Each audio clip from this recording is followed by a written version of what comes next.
June 21st, 2025. Gaming into the late hours of the next morning.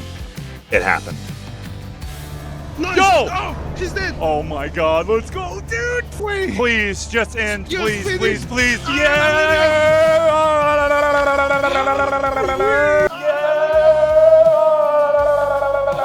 Fucking shit. 23 days of discipline, mental fortitude, planning, sheer will.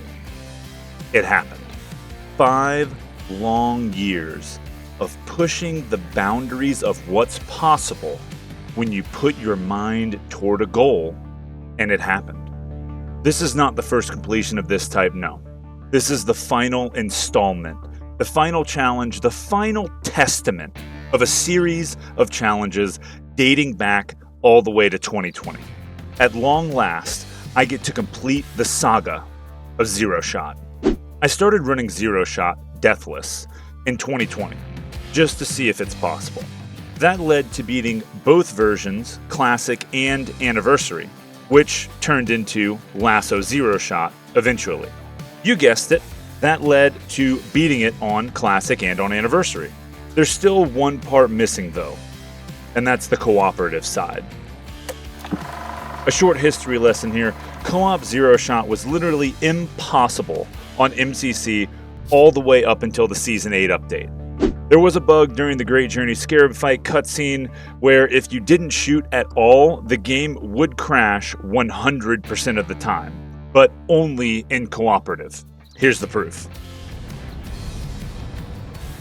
Beautiful. Cool.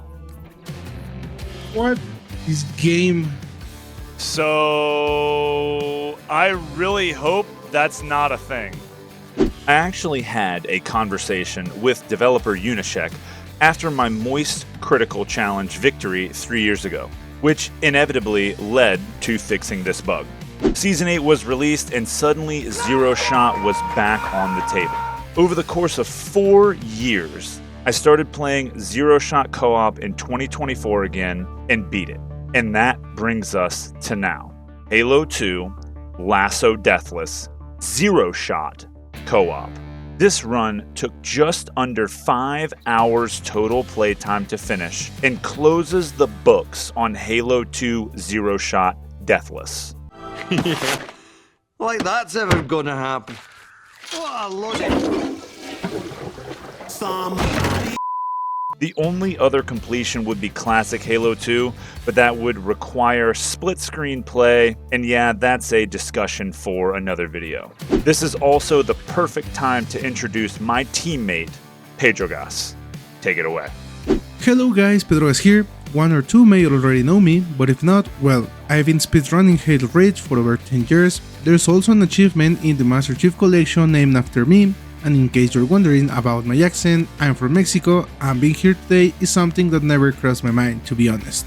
I remember the first time I found out about Jerv was during his first Goliath attempts. Doing LASO Zero Shot Deathless sounded an impossible feat back then. I also remember thinking about the lack of self-love someone would need to have to even try that, and here we are, some years after, teaming up to complete the same crazy thing with the one and only Deathless King. The way we ended playing together is kind of a surprise. I was doing some attempts on completing the Moist Critical Challenge a few weeks ago, and I was close to complete it actually. That's what I think brought Jerv to even consider me as a partner. He sent me a DM on Discord, we talked for a very brief moment, and we practically agreed to start practicing at the very next day. But what we did is not just a hard challenge by what Halo 2 represents. When you play in co-op, there are some extra things that you need to have in mind besides the skills. For example, the commitment your partner must have, the time availability, internet connection, electricity reliability, and all that kind of things that do not relate to the game. Because oh boy, we lost some good runs to power outages, lagouts, or even just the game crashing because it's a bugged game. I want to go over the skulls just in case you are new to the channel or new to LASO. So skulls are in-game modifiers that drastically change the gameplay. In this run, there are 15 of them, and a lot of them suck. Some of them are helpful, for example the Envy Skull, but we'll get there. So starting this off, let's go the Whoopopotamus Skull, or the Unnamed Skull.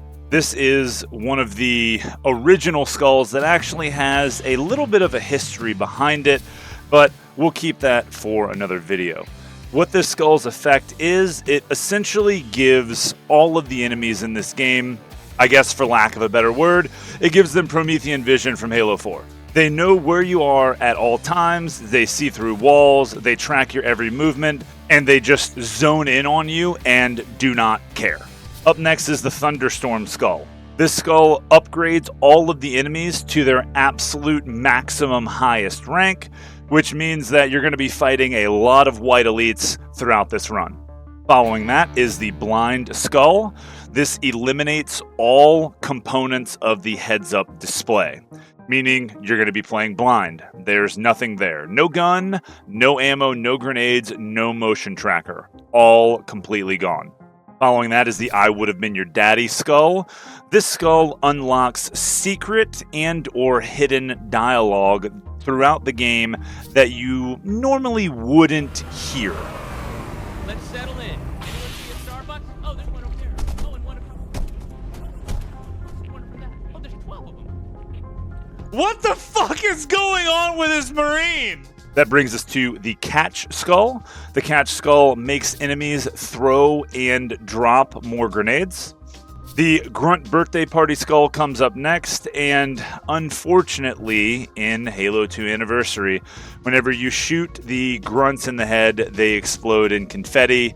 The original effect is that whenever you headshotted any enemy, they exploded. I'm not a big fan of the Grunt Birthday Party Skull confetti. I like the original, but that's just me. Up next, the Famine Skull. Every weapon that you pick up is going to have half of the ammo.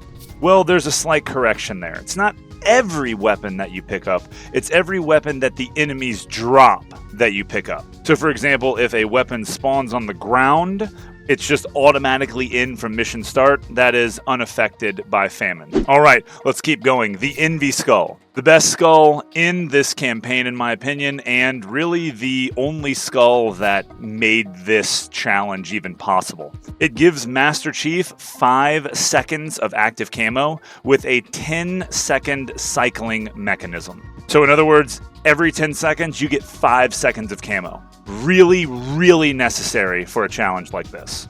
The exact opposite of that is the Assassin Skull. That makes every single enemy in the entire game permanently active camouflage.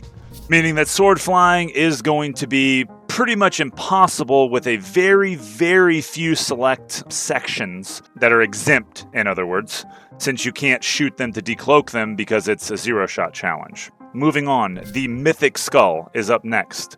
Enemy health and shields is maxed, doubled, up to another level. For example, white elites, 8 layers of shield. An entire BR clip won't even kill them. Moving on, the Sputnik Skull is next. The explosions and melees have more of a mass of effect on objects. So whenever you melee something, it will get launched, or moved much easier with this skull on. Then we have the Angry Skull. All of the enemies' fire rate, let's just call it doubled. They shoot a lot faster. Then we have the Ghost Skull. Enemies don't get staggered. They don't run away, they don't flee, they just stand there, don't give a shit about what you're talking about, and dunk on you. Yeah, cool. The Iron Skull. This skull actually doesn't really affect us too much in this particular run since we're not planning on dying anyway, but basically the Iron Skull makes it to where anytime you or your teammate dies, you get reverted to the last checkpoint. And in solo, you restart the entire mission. It's kind of funny because in Halo 2, that skull is permanently on no matter what. Whenever you're playing co-op on Legendary, I don't know what's going on there with the coding. But anyway, that's the effect. And lastly, that brings us to the Black Eye Skull. Shields don't recharge. You have to melee enemies to get your shields back. Now, there is a little bit of a caveat to this one because you can get up to 3 layers of overshield if you kill 3 enemies in a row. So essentially a way to keep track of your shields in this run, since there's no heads-up display. You kill 3 enemies without taking damage, you got 3 layers of overshield. Into the mouth. Nice. Big shout out to co-op, as we get a couple of missions omitted as they are not even playable. No Heretic, no Armory, straight into Cairo, and Cairo is already a doozy. This mission is quite challenging as there are a lot of combat situations that are just mandatory, like mainly the hangar bays. Hangar 1 and Hangar 2 with only swords and only grenades. That's bad. That's dead. Oh!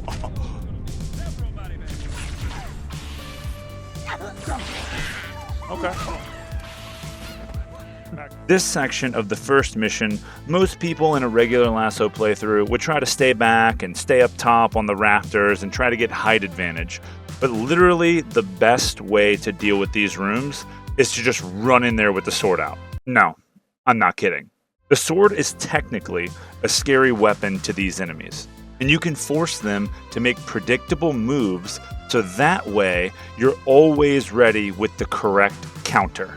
Now, when me and Pedro first started doing this challenge, Cairo Station was a major reset point, as we just hadn't played together very much. We were trying to learn each other's playstyle and how we were going to do things, and there were a lot of situations where we had miscommunications at first, but rather quickly things turned around and into a groove, and before you knew it, it was gameplay that was just effortless.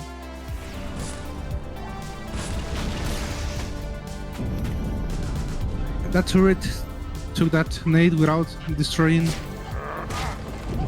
I got two. Oh, Capillo!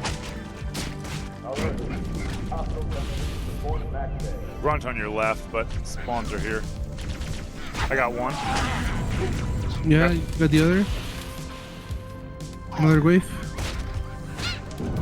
I got this. I Nice. just saved your ass. Oh my Thanks. god. Holy shit. I was like, well, I gotta go for that because he's gonna get fucking slashed by that shit. I can't get that last guy. They're here already. I stuck one.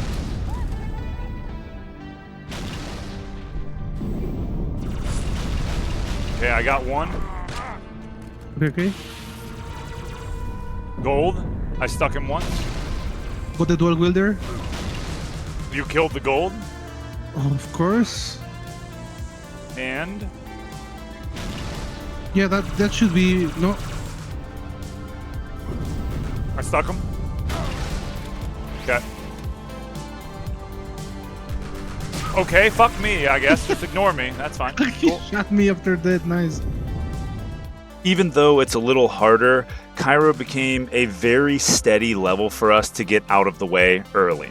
About the only problem was what I refer to now as a front-back situation. Oh no, what?! A front-back situation is simply when you backsmack an enemy and they just ignore it. Most of the time, the guys you're fighting are white sword elites, and when they don't die to backsmacks, well, that's a one-hit KO, as their hitbox range for the sword swing is massive, or as Pedro likes to call it, the Bluetooth sword.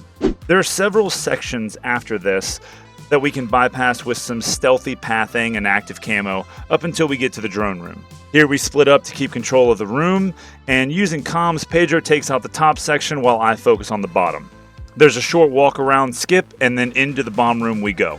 I developed a lure strat to get these enemies to follow me to an area where I can manipulate their AI into a consistent backsmack. Only one close call here, and that's it. Mission 1 done. Outskirts. Outskirts is about as boring as the didact from Halo 4 dying in a book. But we don't talk about that. Anyway, at mission start, we get shields off of Marines. Yes, Marines. The way this works has to do with the way the black eye skull is coded. I haven't read the exact script or code on this in the game files, but my theory is that most objects that have more than one state, i.e., Marines have an alive, that's one state, and Marines have dead, that's another. That's your example. So, most of these characters and objects that can change state were built into the code of the Black Eye Skull. And the TLDR here is that I think the change of state is the identifier that a kill has been made, thus your shields recharge on the state change. A little complicated as this game is made with duct tape, but hey, it works. And when we got to the actual implementation of some of the choices we had made, we realized that it's impossible. And we went around and around on that and other questions for perhaps too long. We can also get shields off a few other objects, like turrets and buses and whatnot. So we gather that and progress through. I take a detour here to go grab the Rex Sword for carryover, and I am quickly reminded that you are never safe in LASO. As a simple walk down the hallway, I had to improvise, and this was a close call. Shit! I've got to port you back. Okay. I'm gonna be walking. Maybe I don't. I mean, I'm just walking in case of. I got my camo ready. Shit! Run from me, bitches. No, Phantom, no! Oh!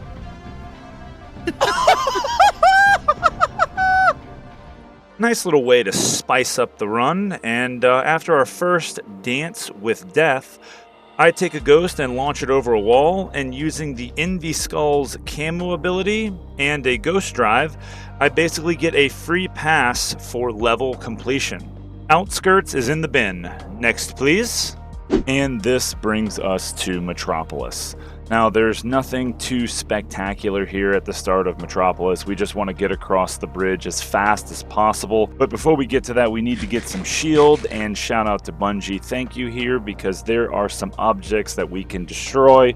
There's a couple of traffic barriers, as well as, I don't know, what is it, a futuristic AC unit or some sort of generator on the wall. I don't know, but we abuse the Black Eye Skull and get some shields here, and then start driving across the bridge. The only thing that really varies here from just about any other challenge run or speed run is that the Sputnik Skull, combined with the Ghost fire rate, if you get hit too many times, the ghosts can flip you around, so that's one thing that we do need to pay attention to while going across the bridge, but nothing too crazy is happening with this. Once we get to the end of the bridge, there is a Banshee spawn that we have to worry about. There's two possible scenarios that can happen here. Is if you get the Banshee that spawns on the left above the tunnel entrance, you're safe, you're good to go, there's absolutely no worries, you can just drive by because his pathing won't get onto you, like he can't lock on fast enough. The other option is, obviously, it's the right spawn, and the right spawn is the tricky one. There's a little bit of AI manipulation that we do here, or that we can do here. If you get the right spawn, you drive up to a bus that is on the right-hand side past the police barriers, I guess. And you want to stop there just briefly, just for a little bit. What the Banshee's AI will do is he will try to lock onto you, and I don't know if he gets confused, or I don't know if you break line of sight fast enough, but in other words, he starts angling down and flying towards you, and right as he gets ready to start shooting, you want to start going forward as fast as possible. What will happen is the Banshee will turn up, get confused in the sky, and then before he can get locked back onto you, you're already down the tunnel and away. And that brings us to the tunnel interior, the first part of this mission that is actually somewhat difficult, and that brings us to one of the biggest tricks of this entire run, which is head glitching. Head glitching has been used across many different runs, just in a lot of different places. Head glitching is an insane trick that makes you perpetually have infinite invisibility. The way that it works is you walk up to a wall or a 90-degree angle, but it doesn't exactly have to be a 90-degree angle. You want to just walk up to a wall and look straight down. It works on most walls. Whenever you do this, what happens is your head actually goes into void space. And a little note with the AI, the enemies don't know where you are if they can't see your head. The head of your character model is how they lock on to the player. And if we have that in quote-unquote void space, they don't shoot us. They still know where you are because of the Whoopo skull, but head glitching right here is the only way that I was able to find a path to get through this interior section of this tunnel. I couldn't use grenades to throw them and try to, get a long distance grenade throw on the enemies because it kept hitting the ceiling. And we can't shoot, so there really wasn't any way to kill the Jackal snipers.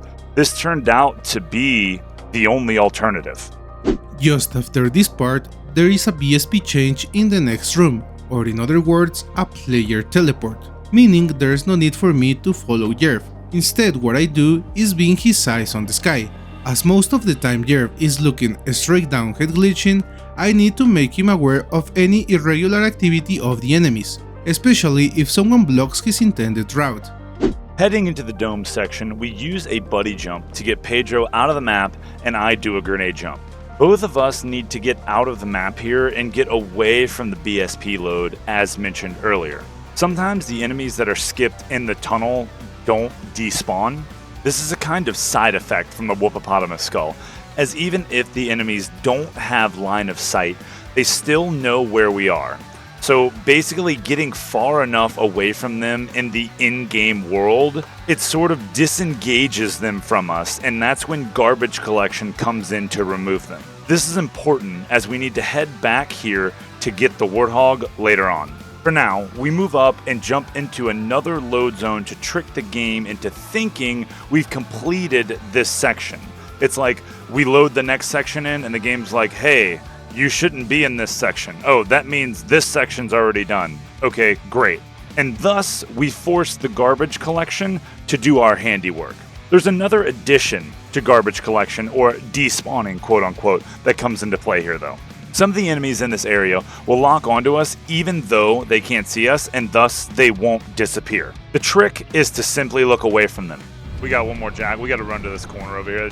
There's one jackal that will not piss off. Halo 2 really doesn't like the player to realize that they are in a game. So if you're looking at an enemy, the chances are they just won't despawn. Once clear, we head back and backtrack in for a Warthog that we use for yet, you guessed it, another despawn. There's a load trigger near the end of this mission in the double Wraith fight near the Marine holdout. I drive into that area and then backtrack once again, getting all of the enemies out of sight. After about 3 minutes passes, the game can't figure out why the enemies haven't been killed, so it thinks there's some kind of problem where an enemy, for example, is in an unreachable spot. An anti-soft lock mechanism kicks in and allows for mission progression. This is where we used to do a series of grenade jumps and buddy jumps to get onto the Scarab early, but that turned out to be kind of inconsistent for two people, so we opted to take the walk of shame for consistency's sake just to complete the mission. A few grenades and backsmacks later, and we were moving on. Not even 1 hour in, and we are already heading into the fourth mission. We casually betray everyone at the start for Overshield because, yeah, fuck them. They suck. Not only does this give us shield, but it also sets up a 100% consistent spawn set for us to be able to skip a bunch of enemies that we don't want to fight. Inside the hangar, the goal is control. Once we hit the switch on the wall to allow the hangar bay doors to open and our allies to join the fight, there is essentially a chain of spawns that occurs based on 1, too much time passing, or 2, all of the sentinels in the area being dead. Once one of those two things happen, we get a bunch of heretic elites and grunts, and then a bunch more grunts, and then the door for mission progression opens, and there's a bunch of shit in there. So yeah, we want to keep this area on lock and key. Our allies are handy for distracting the enemies here, and during the combat I came within inches of being fuel rotted right back to Cairo. But I lived because these grunts are about as accurate as Gasol doing a layup. So there's that. Another thing to point out is that the Heretic Elite's melee is broken, so hand-to-hand combat is way, way better for just about this entire mission. I mean, normally in a regular Elite encounter, you would want to sidestep, but these guys' melee animation actually does damage at an angle. So if you just stand straight in front of them, you don't die. Ever. After the plasma conveyor room, Pedro and I dunk on our allies again because, once again, fuck them, give me shield, and let's move on. The amount of times I have died from leaving my allies alive and they end up doing something stupid that gets me killed is just about immeasurable. Near the end of Arbiter, I had yet another near-death event, but with my experience in-game, I was able to anticipate it and react. You see that? Yeah. I anticipated that shit. I knew that shit was gonna fucking happen because this game sucks. Alright, so, yep, saw that coming. After that is a short hallway with a very easy enemy skip. We just jump by them, go through the rafters, and are out of there. That brings me to another room with a couple of heretic elites that I just take out to get some shield. Then we get to the 50-50 room. At least that's what I like to call it because there's no way to guarantee which door opens. It's just a 50-50 shot and then you pick one. Whichever door opens, there are 3 grunts and 2 elites that pop out. Nothing too crazy there. Then we just grab a banshee and are able to fortunately fly straight to the end of the mission. And thankfully, the enemies are walking out. And as they're walking out, we can use the active camo and run into a door that we're really not supposed to go into, thus ending the mission. An uncommon 343W here by making the campaign MOAs give extra shield on LASO. You know, the MOAs that you get for the weekly challenges, at least that are a part of that, they give shield. That's sick. We don't make mistakes. We have happy accidents. That, along with all of the flood spores all over the walls, this mission has plenty of shield to go around. This is another weird rule with the Black Eye Skull. These spores count as kills. Don't know why, but we don't ask questions. We just take those. Happy accidents. Okay, so the overarching objective of this mission is literally just waiting. There's an elevator that we have to ride down where we can't kill the enemies, so we wait. There's a lab fight where we can't kill the enemies, so we wait. There's an Oracle vault room where we have to kill the enemies, but we almost die somehow, like every attempt that gets this far, and then we get invulnerability for the mission end. There's a lot going on here. So technically speaking, yes, we could fight everything in all of these sections. But doing so would put us in so much danger that it's just not worth it for a marathon run like this. Instead, we use a series of head glitches and throwing grenades at ourselves because this challenge just isn't hard enough. What the fuck was that? I misclicked the thingy there. Did you just almost die? No. You will not be dying. We good. Guy picked up his controller, dude. Oh my god. Yep. Once we get to the bottom of this elevator here, this is where the 12-minute wait comes in. If you haven't heard of this, or maybe you don't know all of the specifics, here it is, the shortest that I can explain it. The lab fight here is broken down into 4 waves, and to start those 4 waves, all we have to do is drop down into the room at the same time. Both of us have to be there. Once that happens, the fight is started. Once the fight starts, every 3 minutes that passes, the game auto-starts the wave that follows. Very similar to the Metropolis deload. Thus, we wait 12 minutes, all 4 waves spawns in, and then the door opens. After the 4th wave spawns in, there's supposed to be a wave of flood that spawns indefinitely for 1 full minute.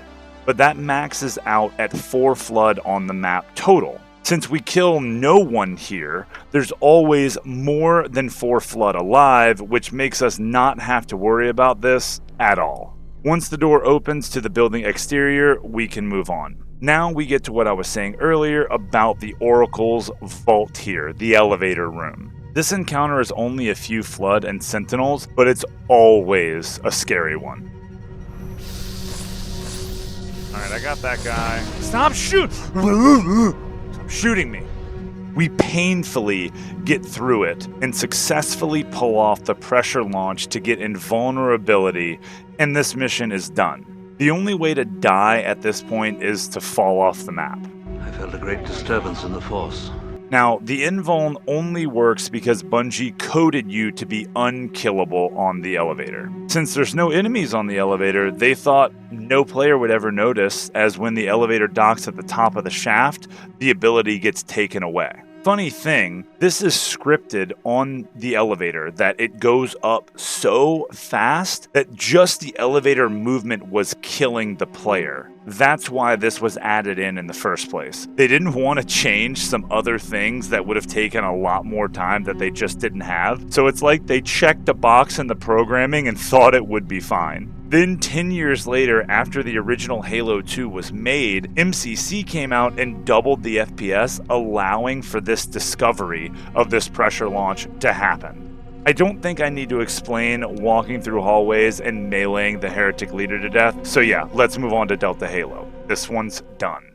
Movement matters at the start of Delta Halo, as options are so limited, I just make a break for it. There's a rock in a corner that I sit behind and wait for the turret that's constantly putting fire on me to be distracted by our Marines or by Pedro just for a second, and then I just do a Sputnik jump and get out of the map as fast as possible. A lot of this mission is hitting triggers in a tactical manner, and while I'm getting us set up for this mission, Pedro is taking care of the most important part. Delta Halo, as player 2, relies just in one specific trick, following the principle of reducing risks. While Jerv does all the out-of-bounds part, I need to spin 987 times to the left in order to force a secret teleport.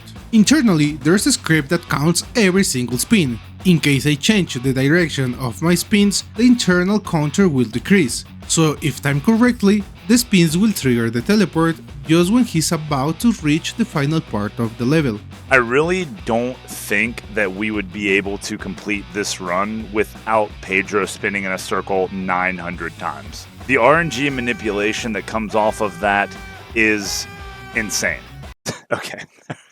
All right, let's get back to this. Since this is specific to this run, I gotta point out again, getting shield back from MOAs is just great. That is an excellent addition and very helpful for this run. Now let's get back to the triggers. There are 2 triggers that I need to hit in order, and then there are another 2 that I need to hit out of order. So the first 2 are simple mission progression triggers. I go down a ramp and hit one, spawn in some enemies, go back out of the map. Go back in the map and hit another one. This one is the infamous Sniper Jackal Forest section. And there it's, you just drop back down in and then go out, and then that one's hit. The only thing that's a little scary here is there is a Sniper Jackal that can spawn in, or well, not can spawn in, he does spawn in. But since I know that he's there, I just throw a preemptive grenade and he blows up immediately. And then that brings us to the end of the mission, where we have to hit the 2 triggers out of order. So what we want to do here is I activate the first one, and that spawns the enemies in void space. Once they're there, I go down the ramp, and then that's supposed to spawn in some drones, but it's only happens whenever both players are together. Since Pedro hasn't been ported forward yet, I go back and hit the second trigger, thus bringing him up to me, and now the only thing that matters is that both of us can't walk down the bridge to the Regret Temple like the entrance to the level Regret. We both can't go down that ramp at the exact same time. There's some weird trigger stuff going on here, and I don't know exactly how to explain why the drones don't spawn in. All I know is that whenever it's in cooperative, you're playing cooperative, one of you is there and the other one is not, the spawns are able to be skipped. And that is very, very helpful.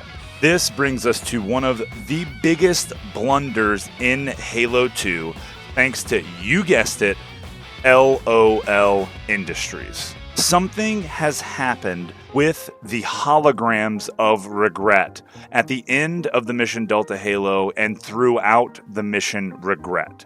There's something going on here with the shaders that they are improperly put into the game. And what ends up happening is that because of the assassin's skull being on and the enemies being cloaked, something that has to do with that skull all of the enemies being perfectly camo, the enemies themselves, and the Regret hologram itself, those things being together literally makes the elites what I've come to call a perfect camo. Which means that if they have a weapon that doesn't have a glow on it, you can't see them at all. This brings me back to, say, the Mythic Skull and the Thunderstorm Skull that upgrades these enemies. This is an insane blunder that only happens in Season 8 Master Chief Collection, and I cannot believe LOL Industries doesn't have this fixed. Getting back to the end of Delta Halo, back to the run itself, there are only 4 enemies that I need to kill here, and it's kind of difficult as I can't shoot, but a little bit of working around and a little bit of AI manipulation, and we're done and can move on to Regret. Goodbye! Oh shit! Run! Get out of the... Oh, never mind. Fucking dumbass idiot. Regret. This is the part of the run where it finally feels like we are making headway. After playing the early game as many times as I have, almost all of the first missions seem like an auto-scroller. It's almost like I'm on autopilot up until this point. So seconds into this mission, again, movement is key. Pedro and I went over a multitude of strats to try to figure out what was going to work here. The plan is to run into a hallway and catch the initial spawning elites off guard. Thanks to the elites being broken and backsmacks not working from time to time, there were several runs that fell apart right here at the start just due to not having the best plan. Finally, we got one that we were both comfortable with and one that worked. After exiting the starting point room, we get into a hallway adjacent to the hologram room and force the drones to despawn after a short period of time. Once that's done, we backtrack into the room and get ourselves out of the map. If you've seen some of my other Zero Shot runs I've done in the past, you may be wondering about the skybox nades that I've used in this area. Unfortunately, that doesn't work here. Once again, thanks to the skulls and LASO, the jackals will always react and move away from the grenades no matter how many times we tried to throw it at them. But yes, we have a way around this. There's another despawn here by doing a series of head glitches and camo timings to make it across a side bridge and into another room. While in this room, I can take a little bit of time to lure some enemies to me and gain back shield while waiting for the jackals on the center platform to kind of de-aggro and disappear. This is another one of those things where once you're past a certain point, the game cleans up leftover enemies, so the in-game engine runs easier. Then you guessed it, another despawn is coming up. You can't keep getting away with this! Here we use a Sputnik jump to go across a gap to get to the gondola early, and then simply either jump or melee to delay a checkpoint while the gondola takes us to the first tower. This trick is known as God Despawn, and it's super complicated to explain what's happening, so here's the short version.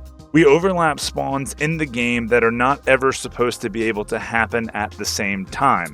And while doing that, we quote-unquote trick the game into thinking we are in combat by jumping and meleeing, which skips another wave of enemies. Okay, I didn't realize this until I'm actually sitting here thinking about it, but we despawned everything at the start of Regret. There's literally another one in the first tower as well. This one is based off of player location. In other words, if the player is too close to the spawn point, the game just skips it as a type of mercy, I suppose, to not overwhelm the player. It's only a few drones, so nothing super crazy, but still, that's one less thing to make this run any more difficult.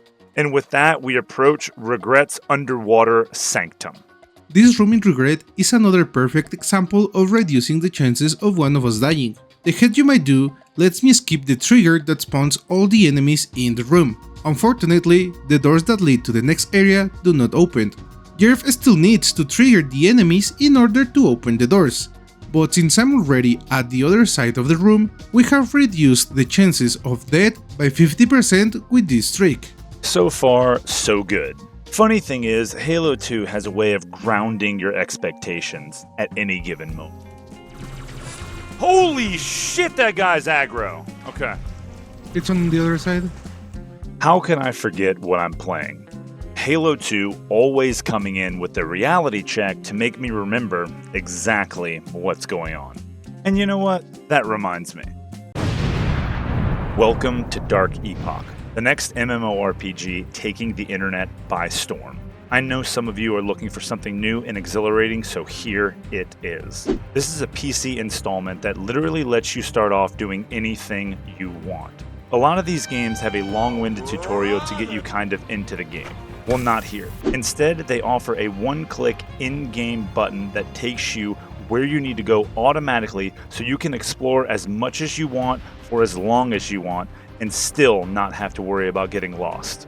With over 50,000 monthly players, this game brings the heat with a variety of weapons and armor, 3 different classes to start out as, and of course many different in-game currencies to keep you busy for hours. There's bosses, there's dungeons, there's clans and PvP. This game even has a way to auto-level your account built in. That means you don't have to flail around with click-intensive grinding to level up. You simply click it, and your character will continue to just destroy the enemies in an infinitely spawning loop until you decide you have gained enough experience. Worried about dying? There's another plus there. During these fights, if you have healing potions in your inventory, they automatically pop off to keep you going. And all of this is just the early game. I still haven't even mentioned the in-game events and redeem codes offered by many content creators out there. The list of positives just goes on and on. So use my code and download this game to get your adventure started. This supports me in a major way, and it means that you have a giant long okay, sorry. Download Dark Epoch now and jump in. I'll drop the link in the description. Many thanks to Dark Epoch for sponsoring the channel. See you there. So yeah, after the Bluetooth sword incident, we get to the point of exiting the facility, and there's a couple things here to talk about. First off is the Sword Elite. There is no good plan here. We have to both time a camo so that the sword guy will do a specific pathing and turn around just long enough for a backsmack. If that fails, it's almost a guaranteed game over. There's nowhere to run, there's nowhere to hide, there just isn't a good strategy here. This is the first point in the run where control isn't an option. And this section is always a spot where I kind of have to hold my breath just until it's over. The second part to this is back to the LOL Industries shader bug nonsense and LASO. The thing here is that some of these grunts have needlers, and the needlers don't glow. In some of these situations, these guys are not able to be seen, so knowing exactly how many enemies here is key. The final gondola ride to the temple is completely safe, as we can just head glitch the entire ride over, and thus we arrive at Regret's temple. This is the point where I start to waver, because at this point, I've already been streaming for 8 long hours.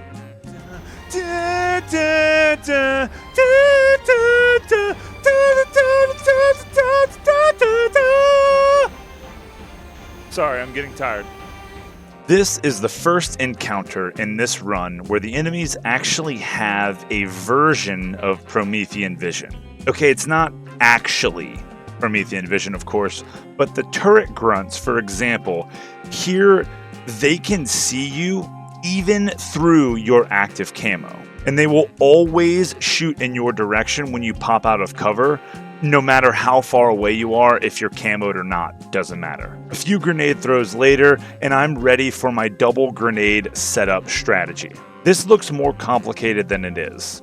It's just stand in a corner so you know it's a consistent spot, then throw a grenade straight up. Once it starts dropping and passes by a specific point that I look at, I throw a second grenade to get them to line up close enough to explode near the same time, thus giving me a double boost and enough height to go all the way into the window of Regret's temple. This skips Regret's spawn and allows me time to set up the boss fight to my advantage. Well. Let me guess. Spring cleaning. After moving around a bunch of objects, we still have a few more enemies to clear, and this is one of the most tedious parts of this mission. There's a bunch of sword guys here that I have to lure out one at a time to the edges of the map and launch them off with grenades. There actually ended up being one elite that we couldn't even find, no matter how hard we searched and how long we looked around, so we just had to try to go for the fight itself. We moved in with vigilance to take Regret down, and with Pedro keeping tabs on the grunts with watching out for grenades, the fight went off without a hitch. Once it was over, I couldn't believe it, but we actually found the hiding elite too. Nice. Oh my god, I found the sword elite.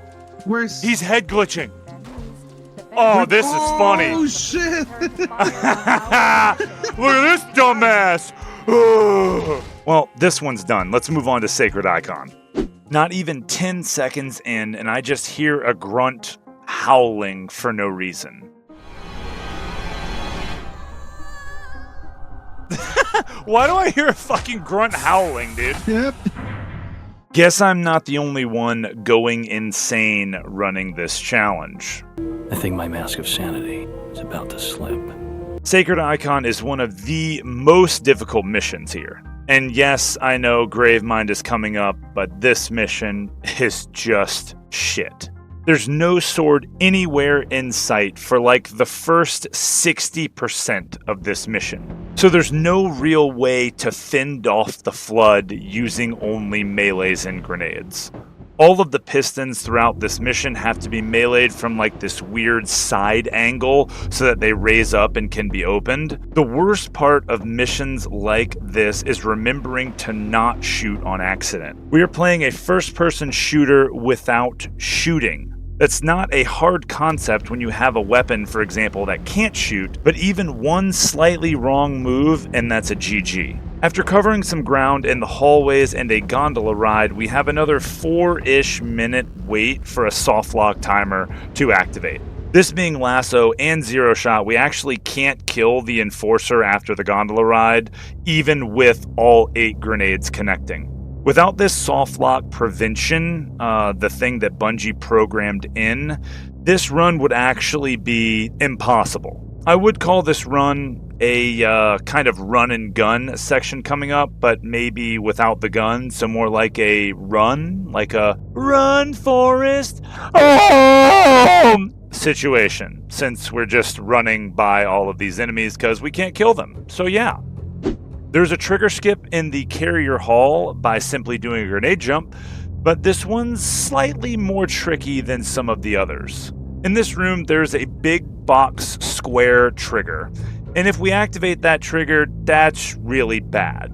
So the grenade jump I have to hit it just high enough to miss this box, but just far enough forward to make it up and into the rafters. Once passed, I actually have Pedro hit the load that I purposely skipped to force spawn some enemies in so I can get a few layers of shield off of Popcorn Flood before moving on. So some clutch teamwork here. Although I do need to point out that getting shield off of Popcorn isn't exactly ideal. When you melee them, they disappear, so the only way to be able to tell if you actually got shield is by listening to the sounds they make. This is crucial, as there's a double grenade jump coming up that I need that shield for. The skip, the double grenade jump, isn't exactly required, but it does give me the potential to get full shield for the Dark Hall run coming through.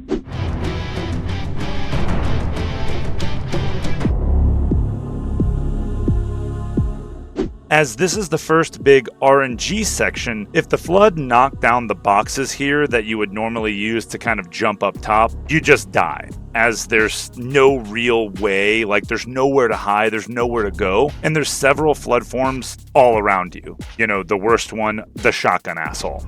Yeah, after a series of head glitches, I did make it through. There's only one more section that's rough, and it's right after the first tube drop down. There's an allied phantom here that distracts the flood for a very short period of time.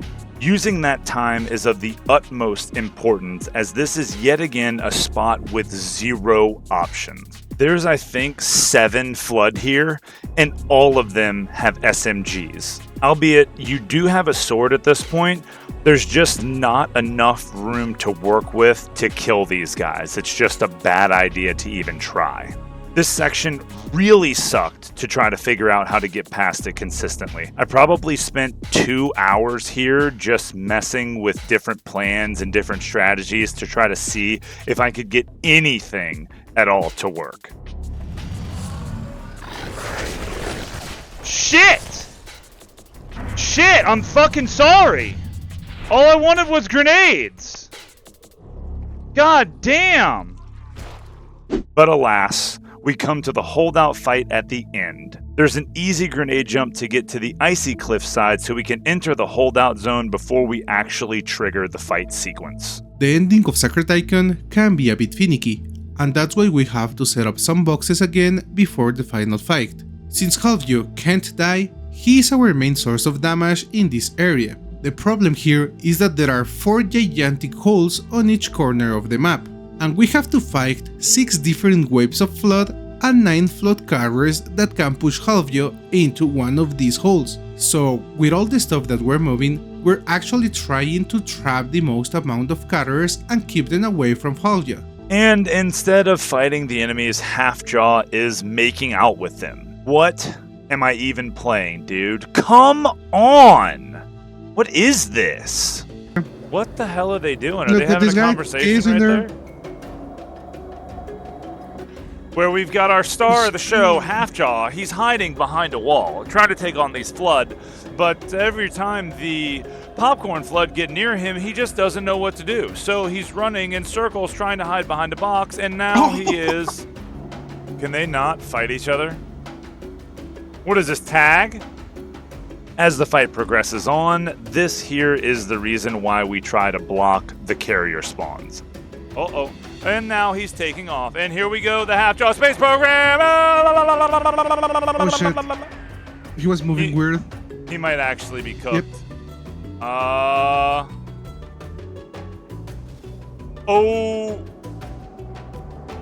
I don't see I gotta him. go check on that. Fuck. And yeah, I'm starting to see a pattern. I think this fight isn't gonna go very well, and then holy shit, Halfjaw proves me wrong with the clutch up. Let's go. Oh shit, he's gonna get in the hole. He's... Get baited! Let's go! Let's go, dude! That's what I'm talking about. You shake that idiot into the hole, Halfjaw. That is what I'm talking about, baby! This is the most exciting thing that I don't have to be a part of ever in Halo. It's like 1 minute he's making out with the flood, and then the next he's in space, and now he clutches up so he doesn't get pushed into the fucking hole. That's what I like to see, dude. And then holy shit, after that we even got a basketball play. What? Go away, carrier. Oh, right in the hole, right in the hole. 2 points! Let's go! We get a little bit of everything here at the end of this fight, and it's finally over. All right, on to QZ.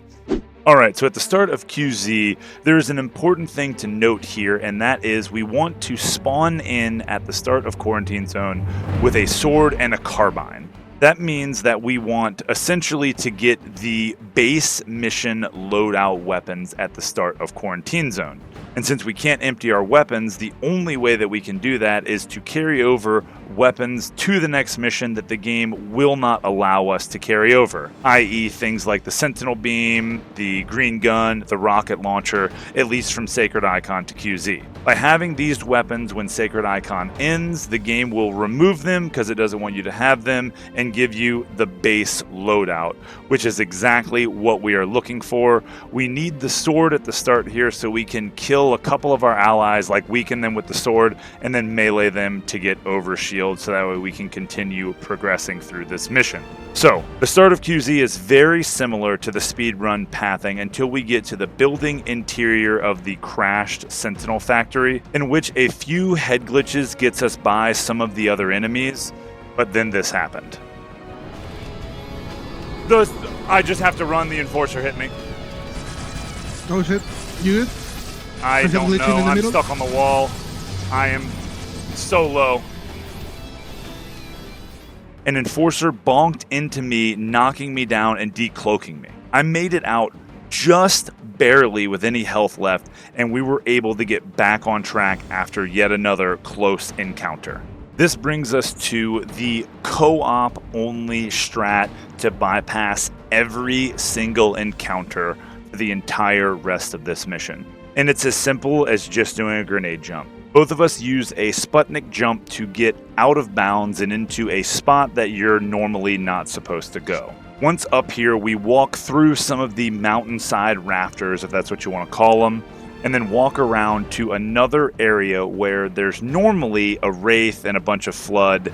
We don't want to deal with any of that shit. So instead of dropping down there to activate this trigger and play the mission normally, I have Pedro go forward, up, and over the spawn trigger, and I allow him time to walk completely past any trigger that he could possibly activate and start heading toward the end of the mission to where the gondola ride is. The part that is quote-unquote tricky right here is that the trigger that's in this particular section is a mandatory trigger that has to be hit. If you don't hit this trigger, the game will soft lock whenever you get to the gondola section and you will not be able to continue. This brings us to the gondola ride itself, where we can get ourselves mentally prepared to start grinding out Gravemind. Thankfully, this mission was a short one. That way we could get ourselves prepared for this, because we definitely need it. Here we go again.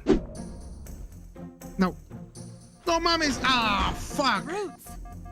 I died. Oh, this game is I'm just kidding. That was a different run. Come on, man. Gravemind is always a hassle. It's like the point of no return. You know it's time to step up to the plate due to a difficult mission, but you also want nothing to do with it. It's like those old movies with the swamp background. You know, the old decrepit house on the hill, the stupid sign that says enter if you dare, and then I'm the one that's stupid enough to keep coming back even though the giant swamp monster keeps shitting on me, i.e. Gravemind. As we start this level off, it's just the worst experience. I don't need to explain it as this mission is infamous, but Gravemind is always just the gateway. The difference is this time we were ready. In the past, we have had all of our runs just fall apart because we simply couldn't get a foothold in the first room. As Jervalin said, Gravemind is a complete headache. Not just because it is the hardest level in the game, but because what it all represents. Imagine this, you are 3 hours into a run, just 4 levels left to finish it, but still you know you need to keep playing for 2 more hours. And if that wasn't enough, you are player number 2, you have delay, you can lag or something can happen, and for some reason, the 2 brutes that spawn in the beginning do not care about player number 1, they just focus you and they can kill you in less than a second. And with all the stuff going through my mind, there we were, the moment of luck. If I was lucky enough to survive the first second, the rest of the mission will rely on only skill and nothing else. With tensions high, we go. There were still several close calls, but we managed to get control of the room. But before moving on though, I want to talk about the despawn here. This is very, very important to this run, and how it works matters a great deal. So after the initial wave of enemies, there are supposed to be 6 more wave spawns that come in. There are 2 regular waves, there's a boss wave, then at the end of the boss wave there's a double carbine brute reinforcement wave, and then there are 2 more standard waves of enemies. So the way that this skip works is the game is trying to spawn enemies away from you so you can adapt to the situation. So there are 2 ways that you can skip these quote-unquote waves. One is you either get both players perfectly centered in the rooms that the game can't figure out which side of the room to spawn them on. Whenever that happens, you just skip the wave, or you get into a position on the map that the game doesn't think you should be able to get to. That's only in the corridors up top where the reinforcement carbine brutes spawn in. If you can get in there, you don't have to do any lineup at all. The game doesn't think you're supposed to be there, so in other words, it will just not spawn the enemies at all because it can't find the player on the map.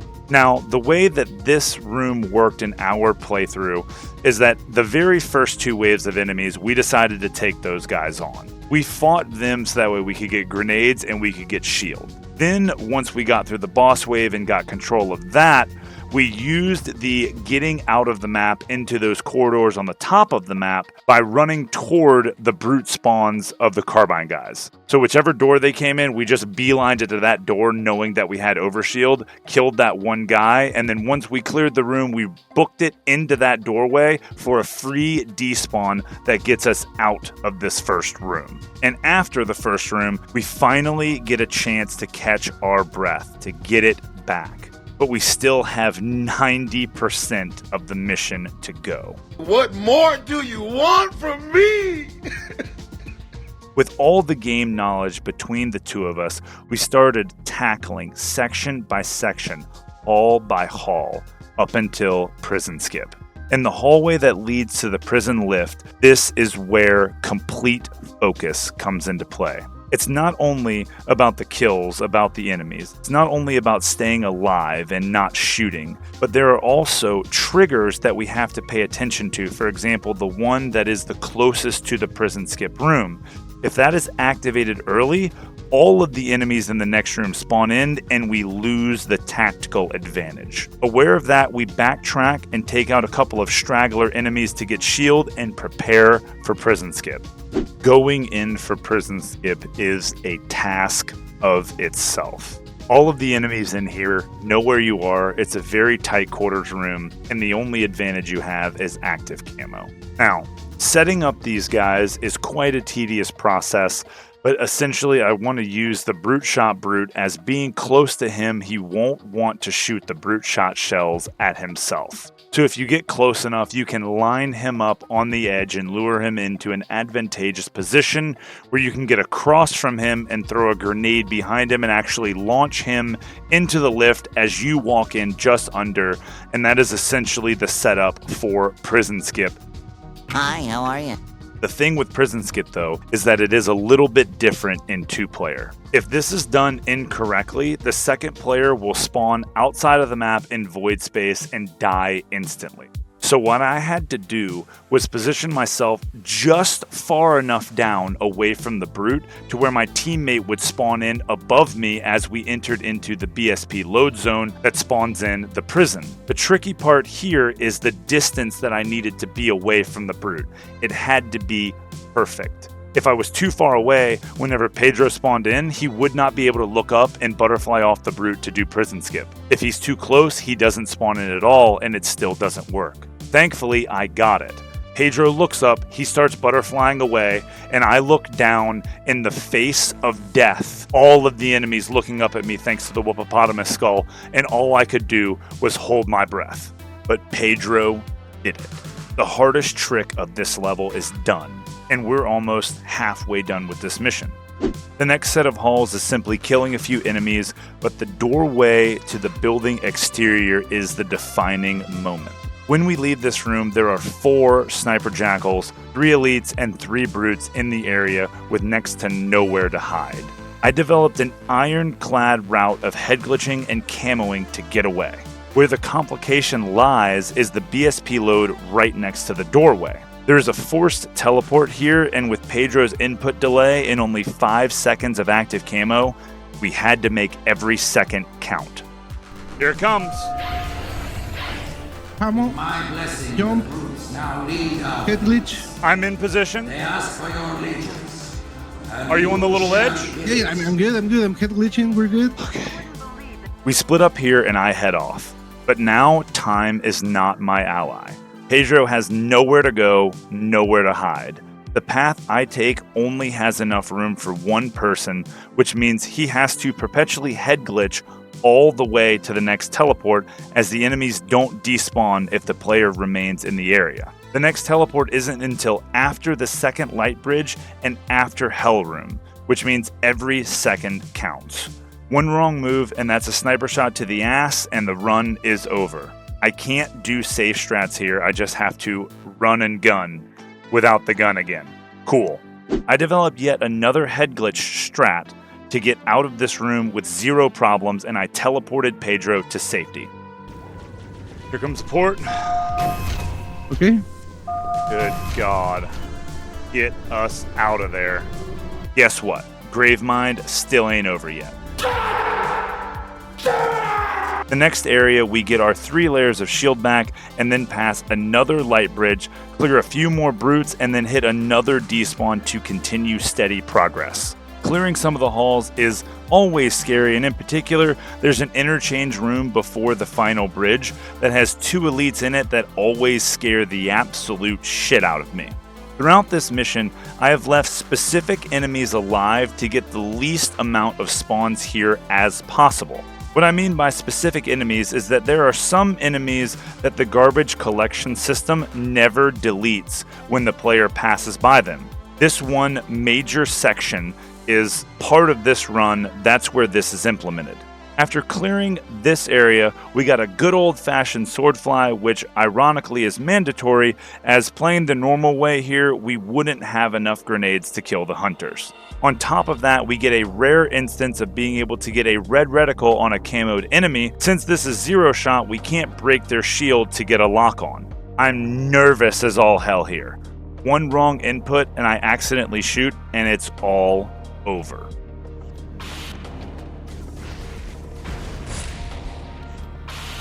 Nice. Okay.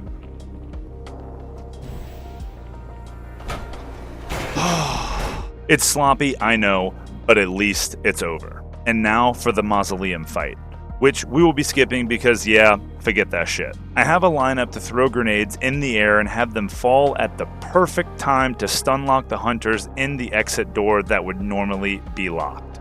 This allows me to bypass this fight and wait for yet another anti-soft lock timer to kick in so we can beat this mission. This part takes about 11 minutes or so, and then all it takes is a little bit of backtracking to hit a load, and that is mission complete. I wish I could say it's all downhill from here, but it's not. 3 more levels to go. And even though this mission is short, the technical strats that Pedro and I came up with this are kind of mind-blowing. At mission start, there are 3 brutes that spawn in, and since I have no good weapons to deal with them, and oftentimes you get more than one rushing you at a time, I changed the strategy last second and went for the safest possible outcome. At least what I thought was the safest possible outcome. We did a buddy jump to get onto a rock face so I could do something that's called a tantrum. We didn't spawn with grenades at mission start, so this was a good alternative to make this possible. The easiest way to explain what a tantrum is essentially whenever you are jumping on any kind of ground, at the peak of your jump you will get locked into the air and you're essentially standing on air. Why this happens has to do with the character model's idling animation. How that ties into the tantrum is simply whenever you're jumping, if your idling animation finishes, in other words, it does its full all the way back around cycle, at the peak of your jump, you'll be locked into the base state and essentially you just get stuck exactly where you are. And then what you can do is get another jump and thus get double the height. So, doing this trick allows me to get just high enough to jump over a load trigger and skip some further spawns. Unfortunately, this is where I had an oversight when I changed the strats at the mission start. Normally, by killing the first couple of brutes, I would have 2 weapons at this point, a plasma rifle and a sword. But since I skipped that, I fumbled some weapon swaps and almost ended up dying twice. The issue was that you don't get shield back when killing enemies with the sword melee. And since I only had 1 weapon, everything was just a little slightly off. But I maintained composure and was able to get control of the situation so we could prepare for the skips coming up. After getting 3 layers of shield, we were ready to go for the ladder jump. Oh boy, the ladder jump. This jump is especially difficult because the coordination we both need to have in order to successfully pull it off. I need to compensate for the delay I have, then walk just as Jerv jumps, and then jump just a fraction of a second after. If I jump earlier, we fail. If I walk later, we fail.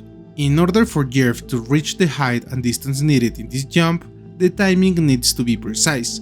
And making this jump on our first attempt, it was pure showcase of skill from both of us. Oh, first try! Let's go! That shit's fucking sick, dude. Man, it is hard to put into words how it feels hitting that first try. I know from the outside perspective, it looks like just a jump. It's definitely not as easy as it looks. Definitely let me know down in the comments if you tried this or are willing to give it a shot, because it'll be an interesting experiment to see who can actually pull it off. It's, like I say, not as easy as it looks. After the ladder jump, I have to hit another double grenade stack in order to get enough height to get to the next ledge, and then after that, one final grenade jump to fully break the mission and be able to walk all the way to the end. Instead of hitting the end level trigger the speedrun way, I walk all the way around and back into the map to the armory section. There are 3 frags in there that I want for the great journey, and that's it. Uprising is done. As Uprising came to a close, I know what's coming. 5 years, a culmination of all of these different zero shot runs, and this is the last one that needs to be done. I'm extremely nervous going into this.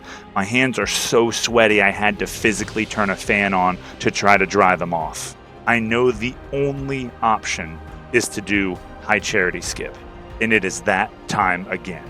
But before we get too far into that, I need to discuss setting up the skip in Zero Shot LASO because it's drastically different. Most of the time, people will go to the left as that is the most consistent enemy spawn at the start for this skip. Problem is that going to the left requires shooting the arm off of one of the flood and usually just shooting the other one so you only have one chasing you. Obviously, we can't do that, so I have to go to the right pathway. This force spawns a sword flood which I can lure and kill not only for shield but for control over the upcoming flood fights. I end up getting 2 flood rushing me at the same time, which forces me to back off and retreat. The flood then all retreat, which makes luring them harder. And to top it off, the flood didn't even kill the brutes that they're fighting at mission start. Just FYI, they are virtually guaranteed to be killed. Newsflash, this just in, they didn't fucking die. Cool. The only thing we have to fight with right now is plasma grenades. If those run out, that's it, we're out of options. Eventually, I am able to get the sword flood lured into the dead zone, and then I set up a secondary flood lure to force the other enemies nearby to essentially melee themselves off the map. I kinda need to do this as we really don't have any way to fight them. There is one more layer to this. The Flood have a mechanic similar to the Brutes, where when you kill all but one of them, the final Flood remaining will go into a berserker mode. Now, they don't crouch down or anything like the Brutes, but they do drop their weapons and they just beeline straight to you. That's what we need to happen so I can get the Flood to another platform to perform high charity skip. Human Flood is coming in that order. Yep. This is fine. This should be fine. Melee off, melee off, melee off, melee off. Leave it. Yes. Did he drop his gun? Yeah. He did it. Wait, who? That last the guy? It's a human with shotgun. Yeah, he dropped it.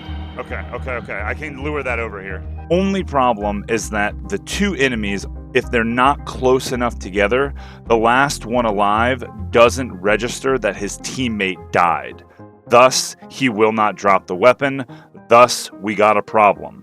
So watch closely. Tensions are starting to rise. Panic is starting to set in as we're unsure what's going to happen. This forces us to move further into the mission and spawn more enemies in. The next set of spawns, we run into similar problems where the enemies just will not behave for this setup. There's only 3 sets of spawns at the start of High Charity, and we have already run through 2 of them. With only 1 spawn set remaining, we have to make this count. But of course, the last spawn comes on a contingency. When entering the structure, the game wants to make the player feel like the Flood are taking over. So this next encounter while you're fighting the Brutes, the game will spawn in more than enough Flood to overwhelm the Brutes and force you to retreat. Triggers, unfortunately, are our enemy here. The way this spawn works is that if the game doesn't detect the player being in the room fighting the Brutes, so in the load zone, it just skips the Flood spawn. With tensions, again, at an all-time high, we got 1 more set of Flood to try to make this work. and we managed to get one of them to do the exact thing we want them to do, to drop that weapon. There are still a handful of enemies to parse through, but now we have the opposite problem. Now we have to keep one of the flood alive while trying to kill the others with nothing but grenades that we don't even have anymore. And then, you will. Melee off the map. Melee. Stop peppering me, you clown fuck. God damn it. Well, great. Are you beeping or no? No, you? Yeah.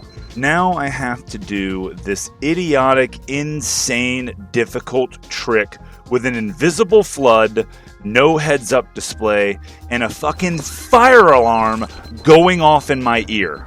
Specifically, when we talk about the HC skip, there is nothing I can do to help Jerv but pray. Let me give you some context. We're playing in the latest patch. That means that the physics in this version makes this trick even harder, because there is a speed limit that if you reach while flying with the flood, the game will abruptly mid-air stop you and eventually kill you. Also, the flood with camo increases the difficulty of this trick, and on top of that, we need to add the beeping of the shields result of all the catastrophe that happened before. I knew Jerv had the skill to pull this off, but this was still one of the most tense parts of all our run. See, yeah. Just get ready. Yes, I'm spamming right now. Hey! Let's go, boy! Oh, God. Oh, Jesus. Oh, my heart's fucking in my throat, dude. And that brings us to the great journey. The last hurdle before that sweet, sweet finish line. And before I can even catch my breath from performing High Charity Skip, I was zapped right back into reality that this challenge was not over and this mission was not gonna let me by easy. Head glitch in the door. Of course they're shooting me. Fucking assholes. No, como que shooting? No. I'm one. This game sucks ass. I got chased by every fucking ghost. Every single fucking one of them. I got chased by every fucking one of them. I gotta sidestep a fucking brute while I'm no shield. I was literally one bullet from over 4 hours down the drain. This throws everything off. The normal strat is to rush up near the door and hit a trigger that tells the game to get ready for mission progression. After disengaging from the enemies, garbage collection in this area removes them from the map and we can proceed once a short period of time passes. But without any shield at all, the chances were way too narrow of survival to risk it. That means I had to fight on foot with only grenades against brute shots and wraiths. This poses another problem later. The Spectre we need for the end is in such danger due to the damage that it has taken. If that vehicle blows up, we have zero options on the Tartarus fight. Essentially, there are properties of this specific Spectre at mission start. Like, since it's from the beginning of the mission, like, during mission progression, this specific vehicle gets carried across BSP load zones. And that's one of the factors that allows the Johnson cloning to work in the first place. But that's later. Right now, everything depends on the next 10 seconds. No, just hold on. I gotta get shield here. Let's go, dude. Fucking goddamn. Good. Right, dude. Why do all of these runs, they always seem to come down to a nail biter? It's just every situation is just another super close encounter where death has been defied. But Pedro, what's your opinion on this? While you were struggling, I was looking in my mind for any solution to this problem. Any way to get some shields back, or maybe some sort of way to hit the next trigger and despawn the raids, but honestly, I couldn't even think about anything. I wasn't even sure if I could get to you. I was too far away and I wasn't even sure if the ghosts at the beginning were still there. Because even if I got there with you, maybe the result would be worse, because we both will be focused by the raids and both will be in danger. To be honest, I felt like that SpongeBob episode where all the little SpongeBobs were yelling scared around the fire. To be honest with you and all the people watching, I really thought this was gonna be the end. Like all our hours of working together were gonna die at this exact moment. With only a moment of relief, we get back into it. Using teamwork, I get up on top of the Scarab and get a couple of bonus layers of shield. That way I stand a fighting chance at facing the building interior. With Pedro sitting on the safety net teleport, I finally get that break in tension, as I knew no matter what, we were surviving at least the next 2 rooms. We struggled through the sniper bridge and then did another prison skip, essentially. This one's not as fancy as we just walk up and hit a load zone in a room and then run back to the building exterior. I use the Spectre to get Pedro up top near the Scarab, and he takes out the 4 brutes that spawn in. Due to the skip, their AI is partially broken, so this makes for a free ticket straight to the mission end. One more despawn, and then the final trick is getting the Spectre into the boss fight, which is simple enough, but yet again, we face the possibility of the Spectre exploding due to the heavy amount of damage it has already taken. There's no choice like no choice. Here goes. Oh my god, you didn't go backward. Nice. I got them all! Yep, 2 swords, nice! I'm holding my breath as we skip the cutscene. Brutes are shooting shotgun shells and brute shots. All our allies are rushing in with swords, and we're trying to backtrack to get a foothold and gain control. Our hearts race as we come to the realization that this is it. This is the moment that 23 days of grinding has come down to, and we were not about to let it slip away. The entire fight, from a zero-shot standpoint, is ridiculous. This is not a situation where we want to draw this out. The longer the fight goes, the more chances that issues can come up. Like the Johnson clone AI spreading out on the battlefield, for example. That makes damaging Tartarus way more difficult. There's the possibility of making a mistake and choking the entire runaway. And of course, the potential for a mind-crushing lag-out. All of these things are at play. Oh, there's one in the bare middle. Oh god, it's a shotgun guy! You got naded, careful. I'm not risking it. I'm not risking it. I'm not risking it. It's a fucking shotgun guy. What is my shield at? Wait, careful, Nate. Nate's coming. You are... Fuck. Regular shield. 1, 2, 3. Allies. Nice. I'm gonna give... Oh my god, they both just jumped. Please don't jump off the map. Okay. After over a 10-minute fight of trying to keep the nerves in check, we finally closed the door on LASO Zero Shot Deathless and completed a challenge deemed just as hard, if not harder, than the Moist Critical Challenge. Naturally, a lot of people have been asking Jervalin what he plans to do next, and this isn't like a I'm going to Disney World situation. He has a real answer. He's going right into another equally nutty challenge run, something he calls Goliath.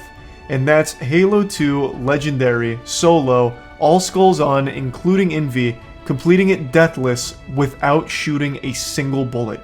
So he's going from one absolutely brutal challenge into another one right after it, an absolute glutton for punishment, it seems. Nice. Go! Oh, she's dead! Oh my god, let's go, dude! Finally! Oh my god, please! No way, no way, just no way, end. no way! Please, just end, Just please, finish. please, please, yeah! We did it. We did it. And that's it, Halo fans. Zero Shot, the saga, is complete.